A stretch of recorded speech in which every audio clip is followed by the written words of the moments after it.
Dear students, wish you a very good day. Today in this video, I am going to give a brief explanation about the questions that we have taken in our assignment 2. The content of the presentation are as follow. These are the few questions which were given to you. Question number 1 to 5. I am going to discuss these questions briefly, as most of these questions now you will be very easy with, or you will be finding them easy to answer. So the first question was, explain the complete organization of CPU with different inherent components. In the previous video as well, we have discussed about the architecture of the CPU. We all know that basically a CPU consists of memory unit, control unit and ALU. Along with this, we have input unit, output unit and external memory. Okay, the three parts, memory unit, control unit and ALU, are the major functioning parts of the CPU. ALU is responsible for arithmetic and logical operations. Memory unit, which is shown here, this memory unit is responsible for storing data which CPU needs ready at hand. So this will consist of only the registers which are included in the CPU. Now control unit is the part that controls every operation of the CPU. Thereafter, CPU is connected with input units through which user can give user defined inputs, output unit through which user can give user defined through which user can get the output from the information or the data which has been provided by the user, and external memory. External memory is the part of the memory through which in which major data is stored. Okay, now it is the duty or the function of control unit to interact with these three units, and this interaction is known as interfacing. I hope you all will be able to explain it in details whenever this type of question will come in your examination.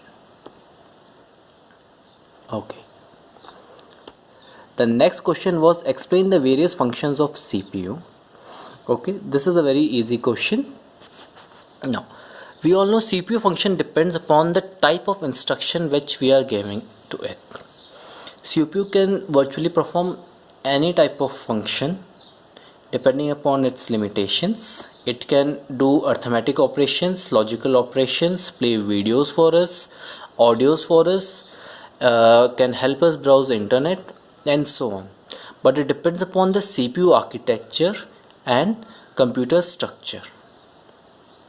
Okay, depending upon the behavior of the programmer, the functioning of the CPU can be dependent upon instruction format, addressing modes, instruction set and general organization of the CPU. Okay, for example, each devices which we are using has got a particular CPU, but you cannot expect a program which is made for Windows 7 and which has a proper configuration requirement of system which has just 56 MB RAM, or say which is working on Pentium 2 or so on. So depending upon the requirement of the particular CPU, the functioning of the CPU varies. Okay, now the instruction set provides the specification of the CPU for the design, and this is known as essential to be able to program efficiently. Now next is the operation of the control unit. Now we know control unit is the major part of the CPU which controls every action and it controls every part of the computer. Okay, but it does not do what? It does not manipulate data. It cannot perform addition or logical operations which can result in change in the value of data. However, it can control the flow of data, how we take data from input devices and put it into our CPU, how the output which has been taken from ALU is to be shown to the user, transferring of data from main memory to our CPU memory and so on.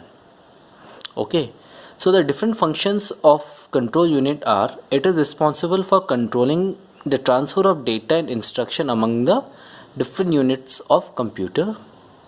It manages and coordinates all inherent units of computer. It obtains the instruction from memory, interprets them and directs the operation of computer.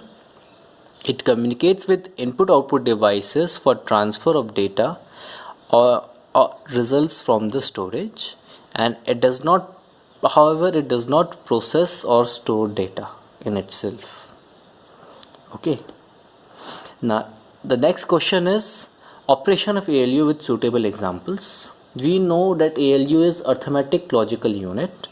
It has two functions, it has two parts, arithmetic unit and logical section. All the arithmetic operations such as addition, subtraction, multiplication, division are performed in ALU's arithmetic unit. Whereas logical operations such as logical AND, logical OR operation and many other logical operations depending upon the Boolean algebra are performed in logical sections. Okay. In these three questions, question number 2, 3 and 4, I have explained very briefly the functioning of these three units so that you can get a clear idea what these units function and how much at least you have to cover. However, good students or anybody who wants to score more marks can improve on this answer and get proper marks for that. Okay, this is a minimum requirement that you have to do. Now question number 5. Now question number 5 is something which I know is going to, which everybody of you had problem with, the process related to timing of the control word. Okay, you might have not been able to get this question very easily, so let us explain this question with the help of an example. Now this is the format of a control word which has got a 3-bit here, select A, 3-bit here, select B, 3-bit here, select D, and OPR of 5-bit. Okay, this can vary from microprocessor to microprocessor or from computer to computer. However, this is the standard format which we are taking. Now you all must be confused what is select A, select B, select D and OPR. Okay, what are these codes that I have written here and how is it going to function? Okay, I am going to explain this to you with the help of an example, but let's see before that what is the control word or how is it going to function. Okay, the 4 control selection variables generated in the control unit. So a control unit a control unit generates 4 control selection variables. These are those variables which a control unit generates. Okay, 3 of them are 3-bit each and 1 is of 5-bit. Okay, the first 3 of these are registers. Select A is a particular register, select B is a register and select D is a register which are internal to the microprocessor. OPR is 5-bit and it represents what operation we are going to perform. Okay, so this in total constitute a 14-bit format. Now before any functioning can be done, okay, this register should have particular values in it. Okay, before we can start the clock. So as the clock is started, the data from the 2 source registers propagate through the gate of the MUX and to the ALU. So here we have these 2 select registers. These are to provide input to our processor. This register tells us where we have to store the output. So it is destination register. These 2 are input registers and this one is destination register. OPR is operation, which operation we are going to perform.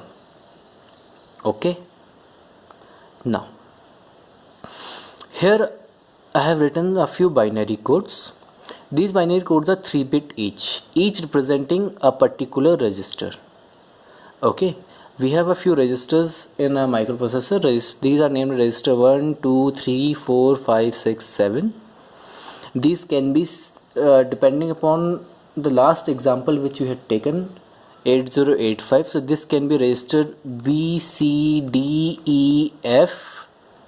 Okay, R1 can be our accumulator and so on. Okay, and each of these registers has got a 3-bit binary code. Okay, however, the binary code for 000 is taken when we are directly taking input values. There is nothing in this case for destination register because we need to specify destination. Destination cannot be a data.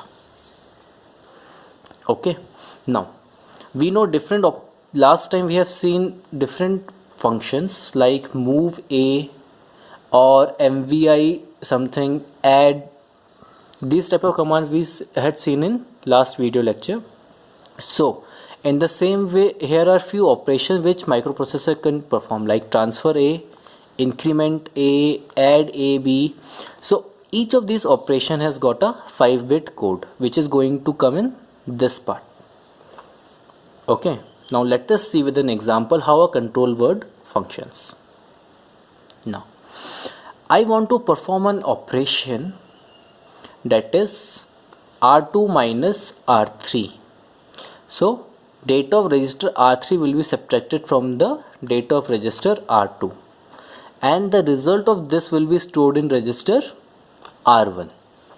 Okay, so this is my select A, the first register where the data is, and the second register, this is select B, this is the second register where the data is stored. So select A will be R2, select B will be R3. Now the result of this operation will be stored in register R1. So this is my destination register. So select D is R1. Okay, now the operation that I am going to perform is subtract, SUB. Okay, so this is how the operation will look like. Now coming back to the codes, as we have seen in the previous slide. Okay, now R2 has a code 010, R3 has a code 011, and R1 has a code 001. So similarly I have written here R2 code 010, R3 code 011, and R1 code 001. Now code for performing the operation sub is, subtraction operation is 00101. So I have written here 00101. So in this way a proper control word is formed. Okay, and this word will be taken to the ALU. ALU will understand, or our processor will understand, that it has to perform subtraction operation on register R2 and R3, and the data will be stored in register R1. In this way any other operation can be performed using these different registers. Okay, and these are the list of operations which can be performed.